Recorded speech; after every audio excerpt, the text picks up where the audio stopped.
انگریزی میں جب آپ انالیسس کرتے ہیں کمپلیکس سینٹنس کا تو اس کا پرنسپل کلوز ایک ہوتا ہے.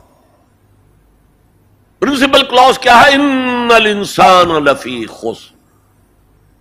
یہ اپنی جگہ ایک مکمل جملہ ہے، مکمل مفہوم کا حامل ہے.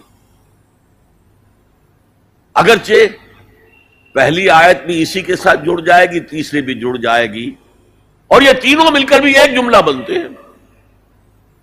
زمانے کی قسم ہے تمام انسان بڑے شدید گھاٹے میں ہیں سوائے ان کے جو ایمان لائے اور جنہوں نے نیک عمل کیے اور جنہوں نے حق کی وصیت کی اور جنہوں نے صبر کی وصیت کی.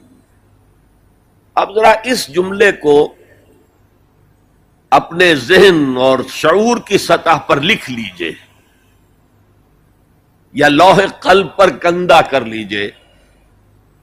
زمانے کی قسم ہے تمام انسان خسارے میں ہیں، گھاٹے میں ہیں سوائے ان کے جو ایمان لائے اور جنہوں نے نیک عمل کیے اور جنہوں نے ایک دوسرے کو حق کی وصیت کی اور جنہوں نے صبر کی وصیت کی. اس جملے کو بار بار پڑھیے، بار بار پڑھیے، بار بار پڑھیے اور پھر کچھ نتیجے نکالیے. اس جملے میں کامیابی اور ناکامی کا ایک معیار ہمارے سامنے آ رہا ہے. جو ہمارے عام طور پر ذہنوں میں معیارات قائم ہیں کامیابی کے، ان سے بالکل مختلف. ہم کسے کامیابی سمجھتے ہیں؟ جو زیادہ دولت مند ہے زیادہ کامیاب ہے، جس کی جائیداد زیادہ ہے زیادہ کامیاب ہے، جس کی تجارت بہت پھیلی ہوئی ہے زیادہ کامیاب ہے، جس کے پاس عہدہ بہت بڑا ہے زیادہ کامیاب ہے. یہی ہمارے کامیابی کے تصورات ہیں. ان تمام تصورات کی نفی ہے. کامیابی ان چیزوں سے متعلق ہے ہی نہیں. کامیابی تو ان چار چیزوں سے متعلق ہے: ایمان، عمل صالح، تواصی بالحق، تواصی بالصبر. یہ ہیں تو کامیابی ہے، یہ نہیں ہے تو کوئی کامیابی نہیں. آپ کو سلطنت عرضی مل جائے کوئی کامیابی نہیں، دنیا بھر کی نعمتیں مل جائیں کوئی کامیابی نہیں، جب تک کہ یہ چار چیزیں موجود نہ ہوں: ایمان اور عمل صالح اور تواصی بالحق اور تواصی بالصبر. اور اگر یہ چار چیزیں حاصل ہوں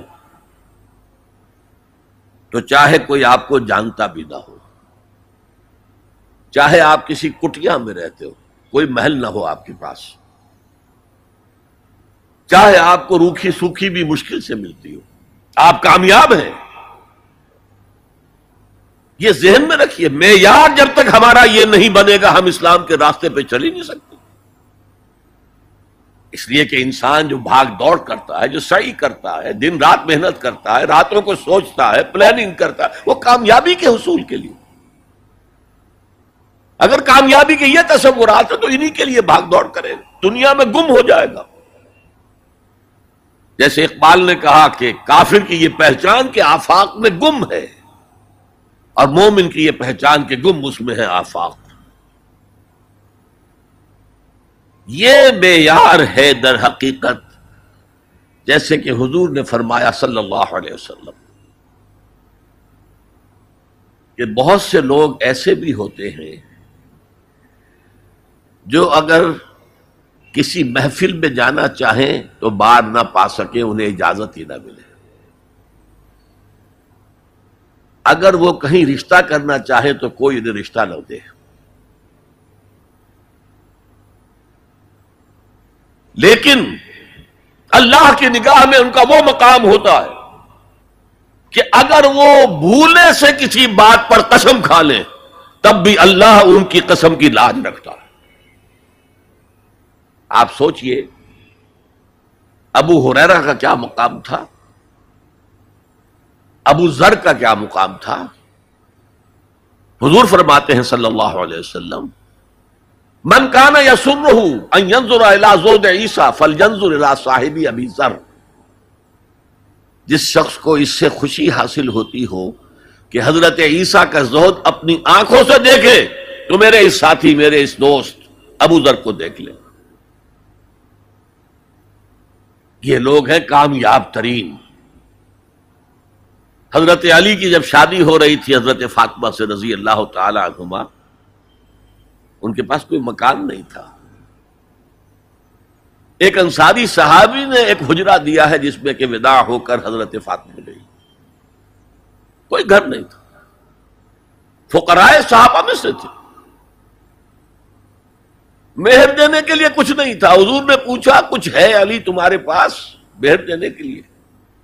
عرض کیا حضور کچھ نہیں میرے پاس. فرمایا تمہارے پاس وہ زرہ ہوتی تھی ایک. عرض کیا جی زرہ تو ہے، لیکن ظاہر بات ہے زرہ تو ہتھیار ہے، جنگ کے لیے ہے، جہاد فی سبیل اللہ کے لیے. آپ نے فرمایا جاؤ اسے بیچو یا گروی رکھو، کچھ لے کر آؤ، مہر تو دینا ہے. کیا اس مفلسی کی وجہ سے حضرت علی ناکام انسان تھے؟ لیکن واقعہ یہ ہے کہ کامیابی کے اور ناکامی کے اس معیار پر ہمارا دل ٹھکتا نہیں. دل ٹھک جائے تو کیا کہنے، زندگی میں انقلاب آ جائے گا. میں جو بات کہہ رہا ہوں دل گواہی دے گا کہ صحیح ہے، لیکن برا نہ مانے تو میں عرض کروں گا. قرآن مجید میں ایک آیت آئی ہے کہ اے محمد جو کچھ آپ کہہ رہے ہیں صلی اللہ علیہ وسلم، کوئی بات لگتی تو ٹھیک ہے. ان نظن الا ظنا وما نحن بمستيقنين، گمان سا تو ہوتا ہے جو آپ کہہ رہے ہیں ٹھیک ہے، ہمیں یقین نہیں ہوتا. اور یقین جب تک نہیں ہوگا وہ آپ کی زندگی پر وہ اثر انداز نہیں ہو سکتا. وہ معیار کہنے کو ہم کہتے ہیں ہمارا آخرت پر ایمان ہے، اور آخرت کی زندگی ابدی زندگی ہے، اور اصل زندگی آخرت کی زندگی ہے. وَإِنَّ دَارَ الْآخِرَةَ لَهِيَ الْحَيَوَانُ. لیکن ہماری بھاگ دوڑ، ہماری سعی و جہد، کہاں سے کہاں ہم جاتے ہیں اچھے کیریئرز کی تلاش میں.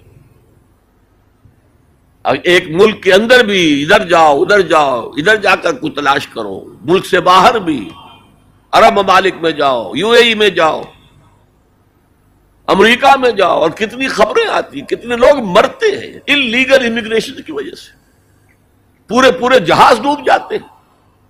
انلیگل امیگریشن کس چیز کی تلاش میں؟ کیا اللہ یہاں رازق نہیں ہے، رزق نہیں دے سکتا؟ لیکن یہ کامیابی کی زندگی جس میں چمک ہو دمک ہو. تو اقبال کہتے ہیں کہ خرد کو خیرہ کرتی ہے، عقل کو خیرہ کرتی ہے چمک تہذیب حاضر کی. یہ صناعی مگر جھوٹے نگوں کی ریزہ کاری ہے، یہ جھوٹے رزقوں کی ریزہ کاری ہے، کوئی اس کی حقیقت ہی نہیں.